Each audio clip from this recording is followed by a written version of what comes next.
All right. Are you ready to take a deep dive into the world of vaccines? We're looking at this fascinating lecture transcript called How Vaccines Work and Their Impact on Public Health, the Immunity Superheroes.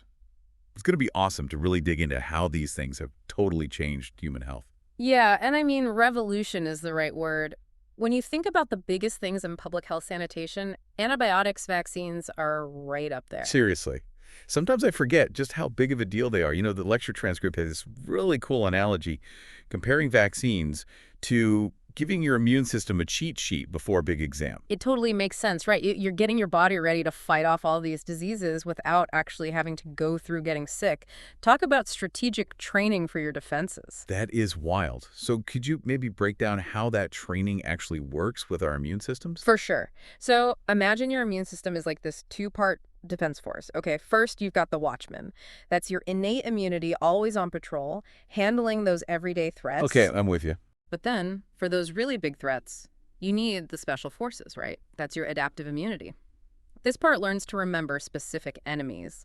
And that, my friend, is where vaccines come in. So that's what the vaccines are training those special forces. Exactly. They basically show your body a most wanted poster, a little piece of the virus or bacteria called an antigen. Then your special forces, they learn to recognize and take it out if it ever shows up again. Wow, that's really cool. And it's amazing to think this all started with someone noticing that milkmaids weren't getting smallpox. Right.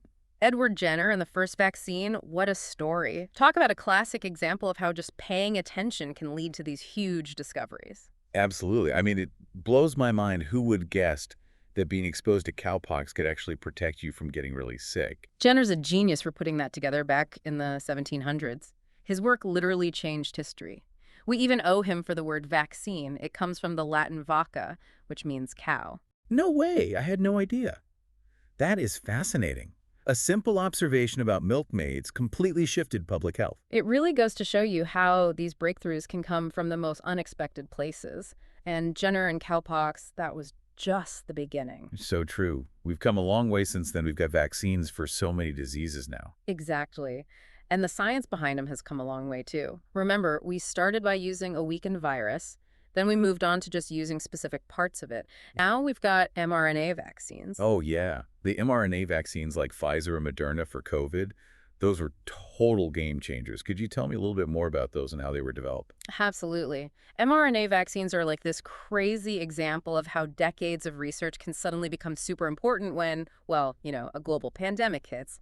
But before we get into the specifics of that, how about we take a step back and talk about all the other types of vaccines that came before it? Sounds good to me. I'm ready to go deeper into this world of vaccine science.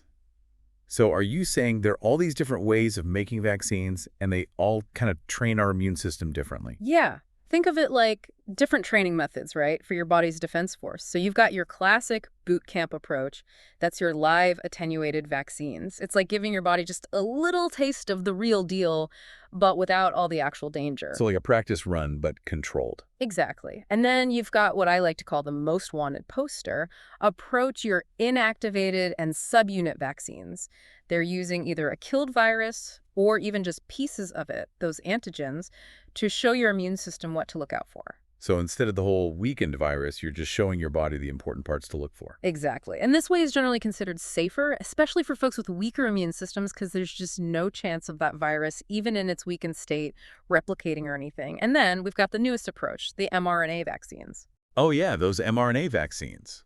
That's what Pfizer and Moderna are using for their COVID vaccines, right? You got it. And this technology, it's like a total game changer. Like we've gone from sending a handwritten letter to instant messaging.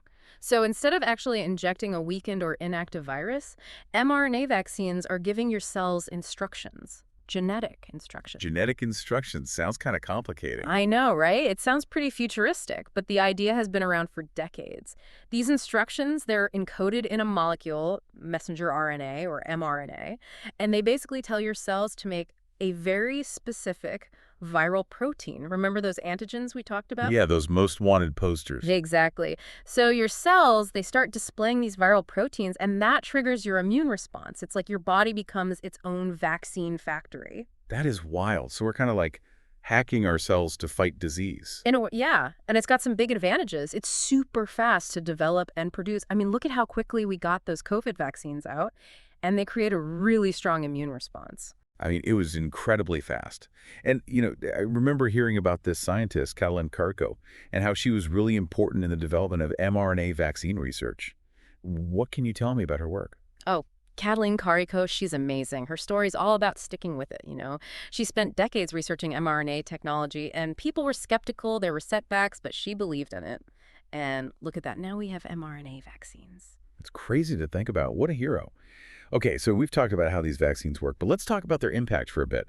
Smallpox is a great example, right? Yeah. Like, vaccines completely eradicated it. I know, it's incredible, right? Smallpox used to devastate the planet, and now it's only in history books. That's the power of vaccines, global collaboration. It's pretty amazing what we can do. It really is. I mean, to think a disease that wiped out millions of people is just gone. That's incredible. Right. And it's not just smallpox. Polio, too, another awful disease. And we're close to eradicating it thanks to vaccines. And these successes, they don't just show how vaccines protect individuals, but this whole idea of herd immunity. Oh, right. Herd immunity. That's when there are enough people vaccinated that it's hard for a disease to spread, right? Exactly. It's like a protective shield, especially for those who can't get vaccinated for medical reasons or anything.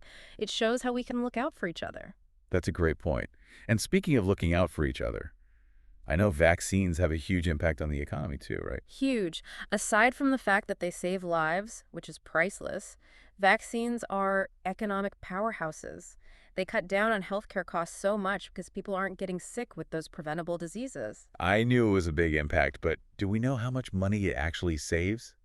The numbers are crazy. Studies show that for every dollar we spend on vaccinating kids, it's like we save $44 in healthcare costs and lost productivity.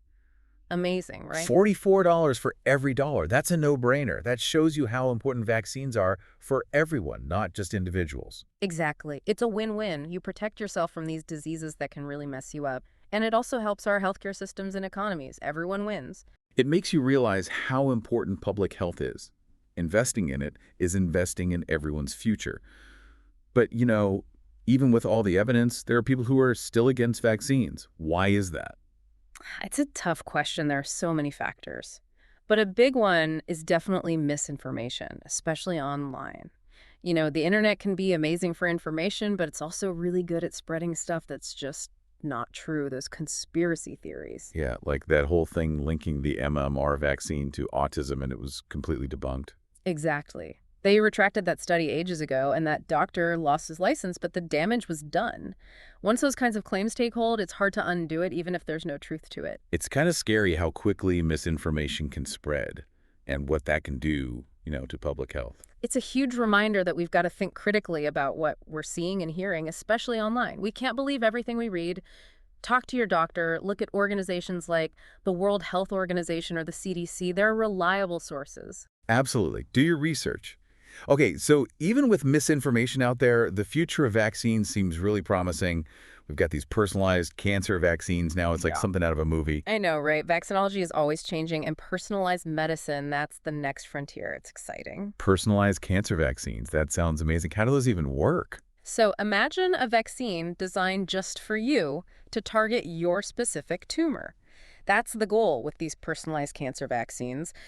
Basically, they work by training your immune system to recognize and attack those cancer cells based on their unique DNA. So it's not targeting a virus or bacteria. It's like zeroing in on your individual cancer. Yeah, it's like giving your immune system a personalized hit list of those cancerous cells that need to go. It's still pretty new, but the early research is looking good, and it could totally change the way we treat cancer. That's amazing. It does sound like science fiction. I know, right?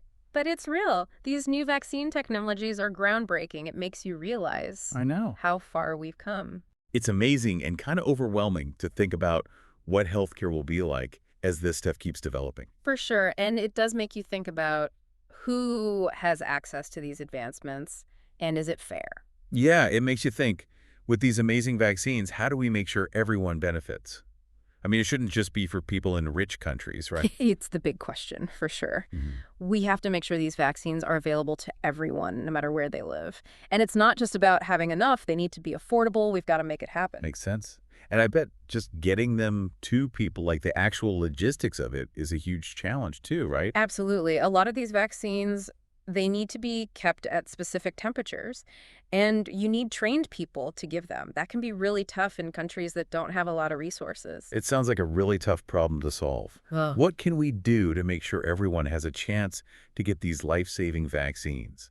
Well, the good news is there are tons of organizations working on this. Like the World Health Organization, they're coordinating all these vaccine programs and giving countries the support they need.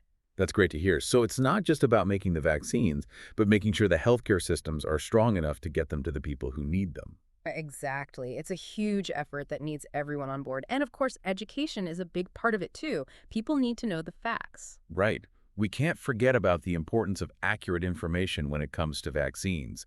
We've got to fight that misinformation and help people trust science again. I totally agree. When people have the right information, they can make the best decisions for their health. That's how we get to a place where everyone sees how important vaccines are.